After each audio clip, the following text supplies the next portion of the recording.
Hello there. What is the best Batman movie? Some say it's Tim Burton's Batman, either film. Some say it's Batman Begins.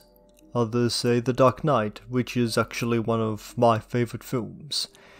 Pretty much everyone agrees that these are good films, but an increasing number of people are saying that the best representation of Batman as a character is the 1993 film tie-in to Batman the Animated Series, Batman Mask of the Phantasm. There certainly is an argument for this little animated film to be regarded as the best. It has pretty much everything. Great acting, style, great music, an engaging mystery, romance, memorable quotes, humour, and intensity, and all in a compact 76 minutes. I had seen this movie before, but years and years ago. I don't think that I was even double digits yet when I saw it. Our story is that a dark vigilante is stalking and killing off Gotham City's crime bosses, the Phantasm. But the Phantasm has been mistaken for Batman, and the Caped Crusader has to clear his name, as well as uncover the Phantasm's identity. Even though I hadn't seen this movie in a long time, I did remember the twist regarding the Phantasm's identity while I was re-watching it. Let's talk about the animation. Batman the Animated Series, which I'll probably do a video on later, is very well animated for a Saturday morning cartoon. The animation isn't blowing you away with how incredible it is, but the series has nothing to be ashamed of. Mask of the Phantasm is made in the same style of the animated series, but with a lot more money behind it, with a production budget of $6 million. So the movements are smoother, the angles are more dynamic, and the action has more weight. The movie uses mostly the hand-drawn animation of its series counterpart with a CGI opening, which works because you could mistake it for the usual backgrounds, unlike Batman and Mr. Freeze Sub-Zero, which went for CGI a little bit too often, but is otherwise still pretty good. The movie also ups the violence. The animated series had action, but it was rather clean, and I can only think of a few instances of explicit talk of death. Mask of the Phantasm uses its PG rating as hard as it can. There's blood, and it's explicitly clear that the Phantasm is a murderer. Much more intense than what you could do on a children's cartoon, but not too intense. Let's talk about the acting.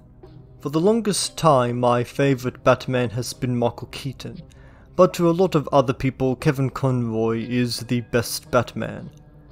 I had not seen much of Kevin Conroy's Batman until recently.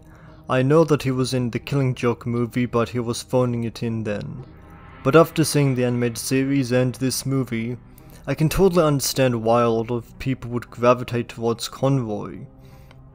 He's capable of being intimidating, funny, and emotional, and does all of that in this movie that runs under 80 minutes. Michael Keaton is probably still my favourite Batman, but Kevin Conroy is undeniably great. In my top 3.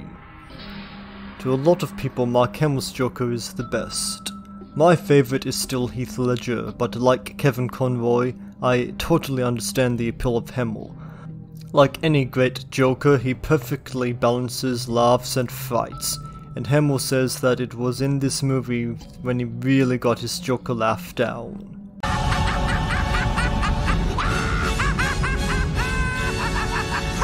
Any incarnation of Batman should have great music. Not all of them do, but the best should, and Danny Elfman's score is synonymous with Batman and was reused from Tim Burton's film for the animated series.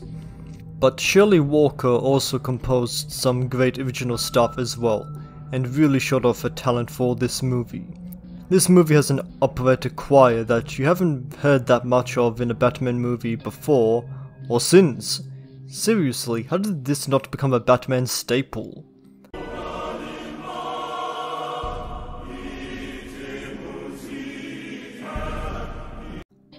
At the end of the day, this is a movie about loss. The loss of family, the loss of love, the loss of choice, the loss of happiness. This movie really drives home the fact that it would totally suck being Batman. Batman Mask the Phantasm does a lot right and is among the best Batman movies that I've seen. Definitely better than anything Joel Schumacher or Zack Snyder did with the character. This movie wasn't a huge hit when it was originally released, it was only given a theatrical release at the very last minute. If you like Batman, you owe it to yourself to see this animated film.